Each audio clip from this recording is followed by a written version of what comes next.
안녕하세요. 2025년 사이버 위협 환경. 이 복잡한 세계로 함께 뛰어들 준비 되셨나요? 오늘은 랜섬웨어 방어의 최신 흐름, 그리고 보안 분야에서 동전의 양면 같은 AI의 역할, 또 최신 보고서들이 말해주는 주요 위협 동향들을 좀 집중적으로 파헤쳐 보겠습니다. 특히 구글의 새로운 랜섬웨어 대응 기술이라든지 IBM의 데이터 유출 비용에 대한 통찰, 그리고 맨디안트의 M트렌즈 2025 보고서, 이걸 주요 자료로 삼을 건데요. 당신의 이 복잡한 정보 속에서 길을 잃지 않고 가장 중요한 핵심만 딱 빠르게 파악하실 수 있도록 저희가 안내해드리겠습니다. 자, 그럼 이제 바로 본론으로 들어가 볼까요?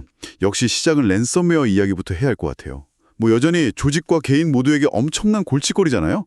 IBM 보고서를 보니까 평균 데이터 유출 비용이 440만 달러, 우리 돈으로 하면 거의 50억 원이 훌쩍 넘더라고요. 와, 네, 엄청난 금액이죠. 작년보다는 아주 약간 줄었다고는 하지만 이 정도면 정말 어마어마한 피해죠, 그죠? 네, 맞아요. 맨디안트 조사에서도 전체 사건의 한 21% 정도가 랜섬웨어 관련이었다고 하고요. 네, 그렇죠. 랜섬웨어는 아시다시피 파일을 암호화해서 못 쓰게 만들고 돈을 요구하는 그런 악성 소프트웨어인데요.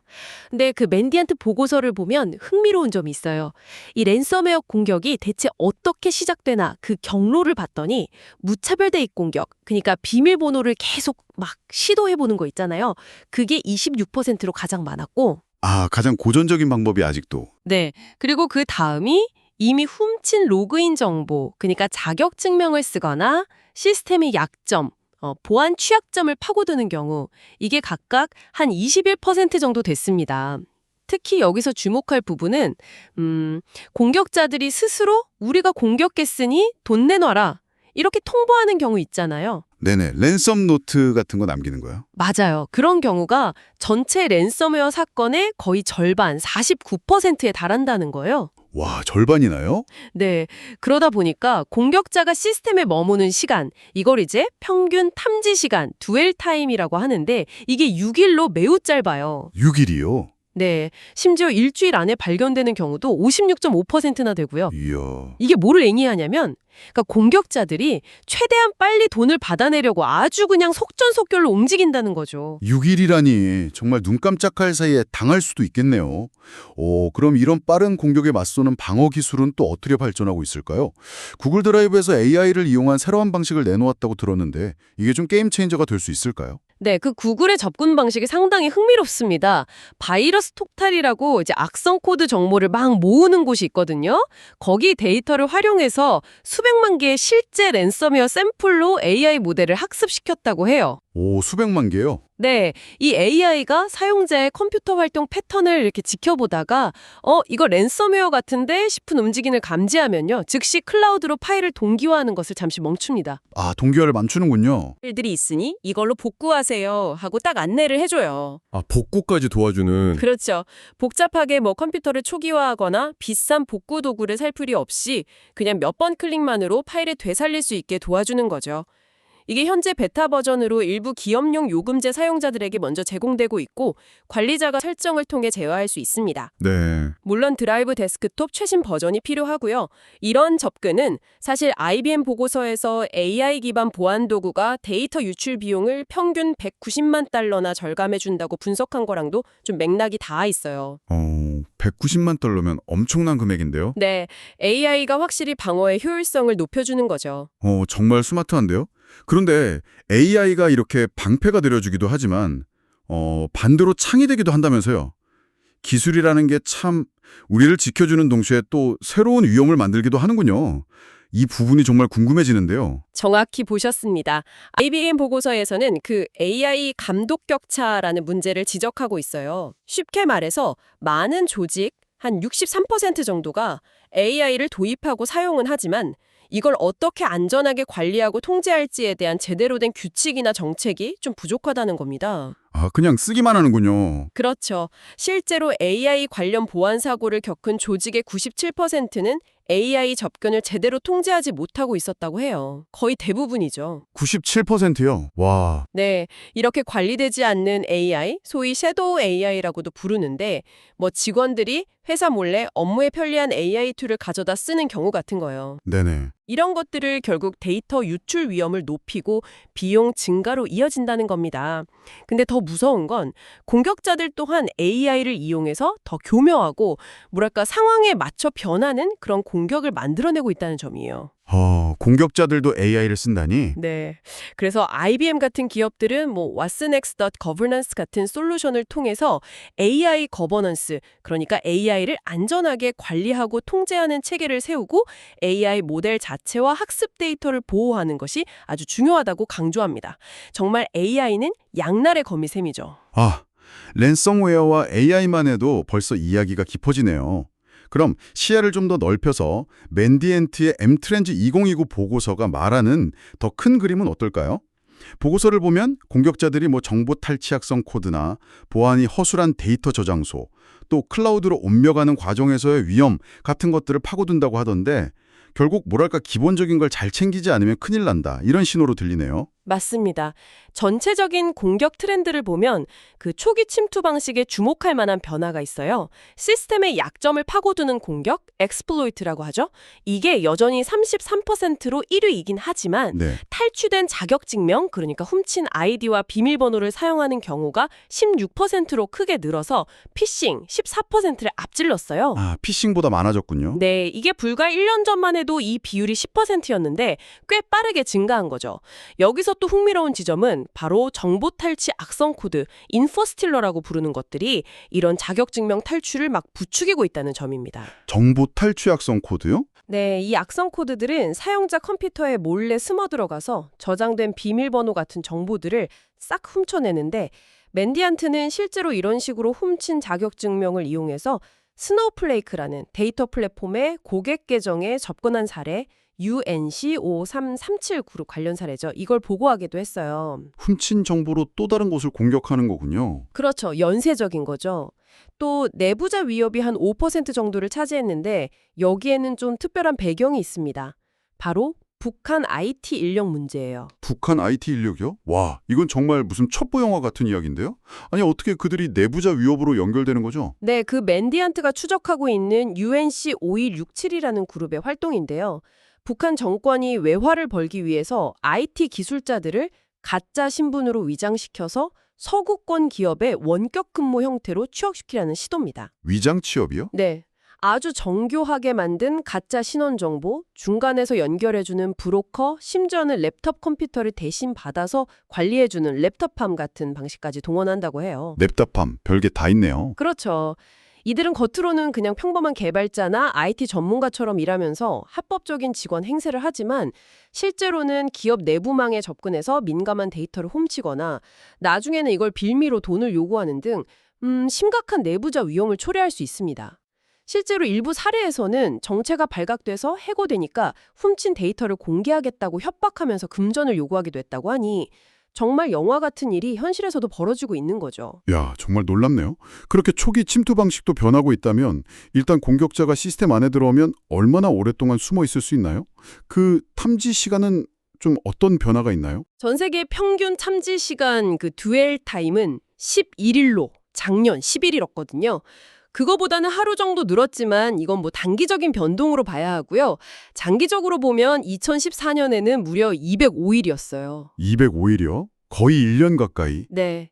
그거에 비하면 엄청나게 줄어든 추세입니다. 이건 뭐 전반적인 탐지 능력이 향상되었다는 긍정적인 신호로 볼 수 있죠. 그건 다행이네요. 하지만 여기서 중요한 것은 누가 먼저 발견하느냐는 겁니다. 기업 내부 보안팀이 스스로 찾아내는 경우는 평균 10일이 걸리는 반면에요. 외부 기관, 예를 들어 뭐 정부기관이나 다른 보안업체가 알려줘서 알게 되는 경우는 평균 26일이나 걸려요. 와, 차이가 크네요. 네. 그런데 앞서 랜섬웨어 이야기에서 나왔듯이 공격자가 직접 통보하는 경우는 평균 5일로 가장 빠릅니다. 그렇죠. 결국 내부적으로 얼마나 빨리 위협을 탐지해낼 수 있는 역량을 갖추느냐가 피해를 최소화하는 데 결정적이라는 걸 보여주는 데이터죠. 그렇군요. 역시 스스로 빨리 찾아내는 게 관건이네요. 그럼 그렇게 침투한 공격자들은 주로 뭘 노리는 건가요? 최종 목표는 뭔가요? 역시 가장 흔한 목표는 금전적 이득입니다. 뭐 전체 사건의 35%, 그리고 활동이 관찰된 공격 그룹 중에서는 55%가 돈을 노렸어요. 돈이 목적이군요. 네, 랜섬웨어나 데이터를 훔쳐서 돈을 요구하는 갈치가 대표적이죠. 데이터 절도 자체도 전체 사건의 37%에서 발견될 정도로 아주 흔한 활동이고요. 단순히 훔치는 것뿐만 아니라 요즘은 데이터를 인질 삼아 협박하는 경우가 많아요. 데이터를 암호화하지는 않고 그냥 훔쳐가서 공개하겠다고 협박하는 경우가 한 11%, 암호화도 하고 공개 협박도 하는 이런 다중 협박이 한 6% 정도였습니다. 점점 더 악랄해지는군요. 그렇죠. 물론 국가 차원의 첩보 활동도 여전히 존재합니다. 관찰된 그룹의 한 8% 정도가 첩보 목적이었는데 주로 APT 그룹, 그러니까 국가의 지원을 받는 것으로 추정되는 해킹 그룹들과 관련이 있습니다. 악성 코드 측면에서는 비컨이라는 도구가 가장 많이 발견되긴 했지만 사용률은 좀 줄어드는 추세고 대신 랜섬허브나 아키라 랜섬웨어, 이건 레드바이크 그룹 관련이죠. 이런 새로운 랜섬웨어 그룹들이 떠오르고 있다는 점도 좀 주목할 만합니다. 들어보니 정말 다양한 위협들이 클라우드 환경과도 많이 연결되는 것 같아요. 많은 사람들이 클라우드는 왠지 더 안전할 거라고 막연히 생각하기도 하는데 구체적으로 클라우드 환경에서는 어떤 위험들이 도사리고 있나요? 맞습니다. 클라우드가 만능은 아니죠.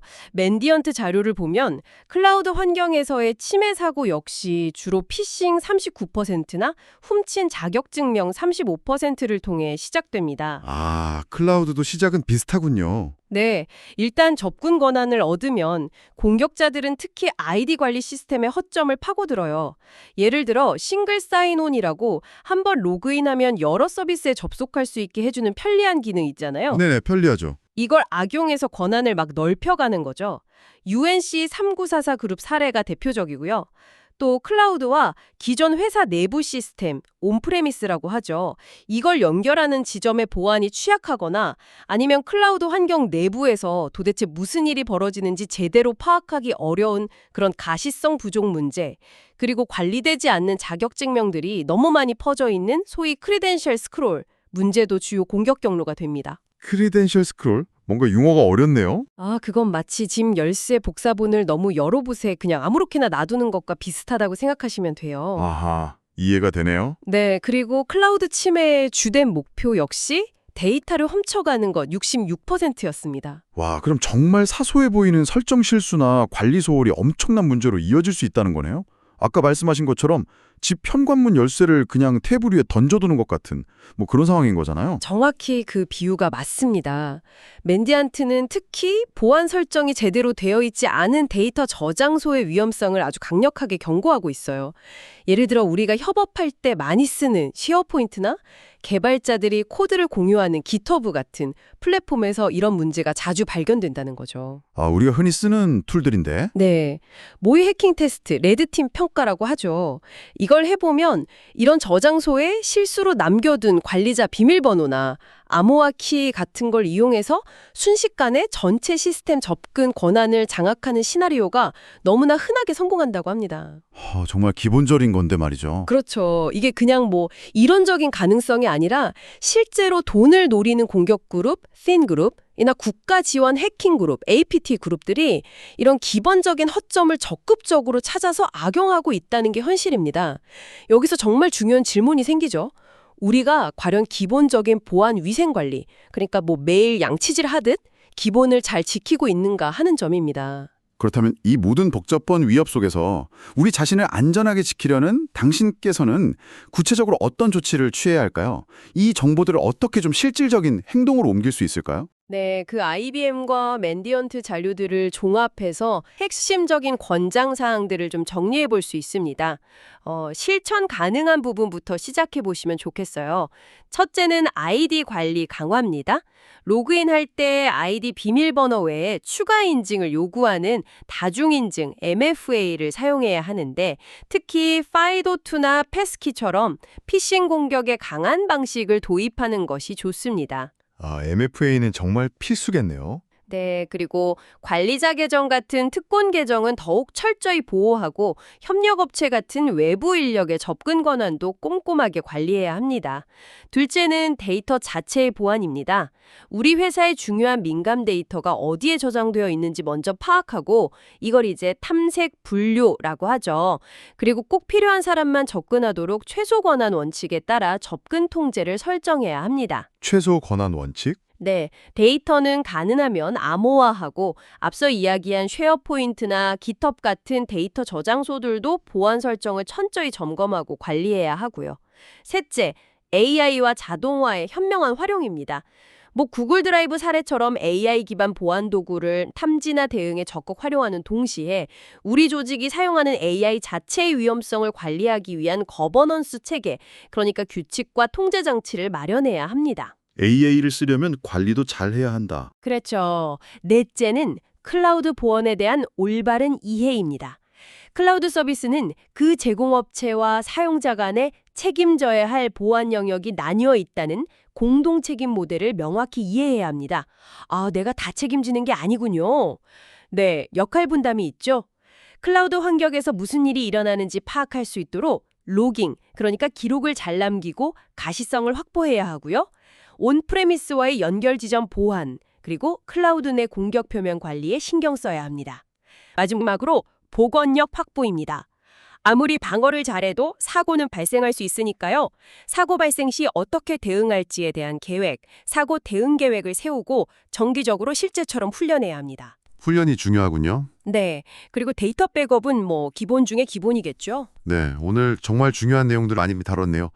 핵심을 다시 한번 짚어보면 랜섬웨어와의 싸움은 계속되고 있고 이제는 AI가 공격과 방어 양쪽 모두에서 중요한 변수로 작용하고 있다는 점. 그리고 초기 침투 경로로 정보 탈취 악성 코드를 이용한 자격증명 도용이 크게 부상하면서 데이터 저장소를 안정하게 관리하는 것과 같은 기본적인 보안 수칙 준수가 그 어느 때보다 중요해졌다는 점.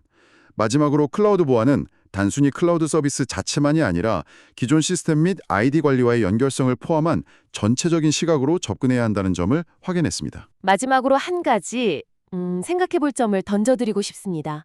최근 공격 트렌드를 보면 해커들이 아주 복잡하고 새로운 기술, 제로데이 공격 같은 것보다는 이미 훔친 아이디 비밀번호를 사용하거나 기본적인 설정 오류를 파고드는 경우가 점점 늘어나고 있다는 것을 알 수 있었죠. 네, 맞아요. 기본적인 것들. 그렇죠. 그렇다면 어쩌면 우리에게 가장 큰 위협은 상상하기 어려운 최첨단 공격이 아니라 디지털 세상에서 현관문을 제대로 잠그지 않거나 열쇠를 아무데나 두는 것과 같은 아주 기본적인 부주의가 아닐까요? 오늘 들으신 내용을 바탕으로 이번 주에 당장 당신이 개선할 수 있는 아주 작은 보안 습관 하나를 찾아 실천해 보시는 건 어떨까 제안해 봅니다. 좋은 제안인데요. 네, 예를 들면 잘 안 쓰는 계정의 비밀번호를 바꾸거나 MFA 설정을 한번 확인하는 것 같은 작은 행동 하나가 의외로 큰 차이를 만들 수 있습니다. 오늘 저희와 함께 2025년 사이버 위협 환경이라는 이 쉽지 않은 주제를 깊이 탐색해 주셔서 감사합니다. 다음 시간에 더 흥미로운 내용으로 다시 찾아뵙겠습니다.